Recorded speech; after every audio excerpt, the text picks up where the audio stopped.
Don't spend all your life collecting this world's treasures. Death awaits us all. The destroyer of all pleasures. Every soul shall taste the bitterness of death, so prepare for the day when all your deeds are measured. You will die the way you lived, and you'll be raised the way you die, wherever you may be. Whether you're in fortresses up high perfectly on cue. Right at its appointed time, they say that death is the only truth and this life is but a lie, and that time will come too. When your loved ones will cry, voices trembling as they inform your relatives late at night.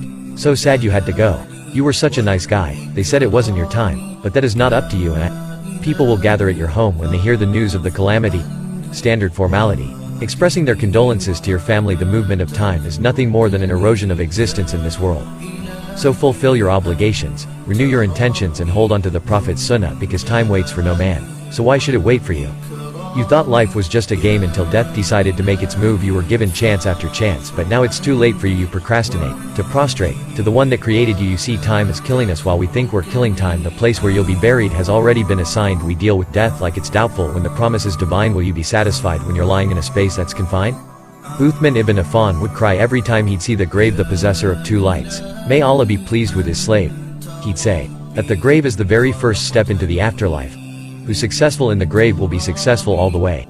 But these days we just laugh and joke in the cemetery. Some don't even visit, believing it's unnecessary. Brother, don't forget that even your life is temporary.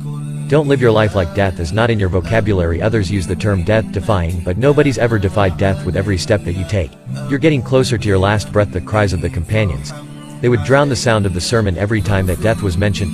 Now our own loved ones pass away, yet we show no apprehension. Tomorrow's not guaranteed, but you're still worried about your pension. You were too busy with this world.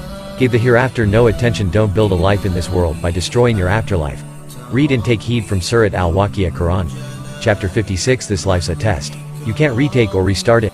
The cloth which'll make your shroud may have already hit the market. Oh, son of Adam, you're only a number of days, and whenever a day passes, part of you passes away. You're a traveler in this world, brother. You're not here to stay. So prepare for the day when your own limbs will have their say. You will regret every moment that you chose to disobey. Imagine standing before Allah while your deeds are being weighed. When people gave you advice, you didn't give them the time of day you thought you'd practice when you're older, but it didn't go your way, so we laid you to rest, right side facing the Kaaba. I just pray the last words on your lips was the Shahada. Friends and family turn up to pray your janazah. If anyone could escape death, it would have been the prophets and Sahaba. Hear the footsteps of your friends as they walk away from your grave. Your family is in pieces. May Allah grant them patience. No should have, would have, could have. Now you can't blame it on fate. Spoke as if you fought at Badr but didn't get up to pray morning prayer. Shaitan may have whispered in your ear, but it was still your own decision. Now you wishing you spent your whole night in a state of submission. Two angels appear and they ask you three questions.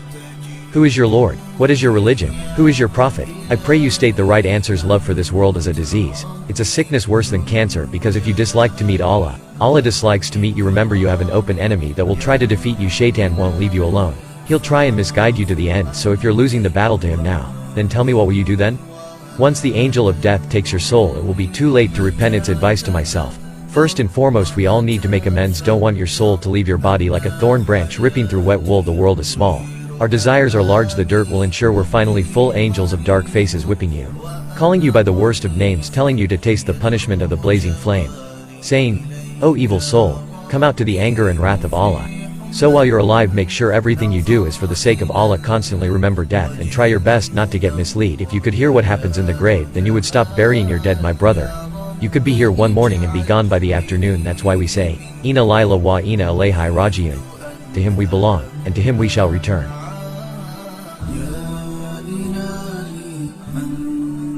I want to thank you again for giving me a chance on this video. This poem I had loved. Studying Islam made me think that I need to take my life serious. I took it so serious where I got locked up for religiosity. But you could help me immensely by subscribing to my channel, even communicating through comments. So I committed to myself to you. So if you commit to me, I will definitely make sure that your subscription was worth it. Salam alaikum.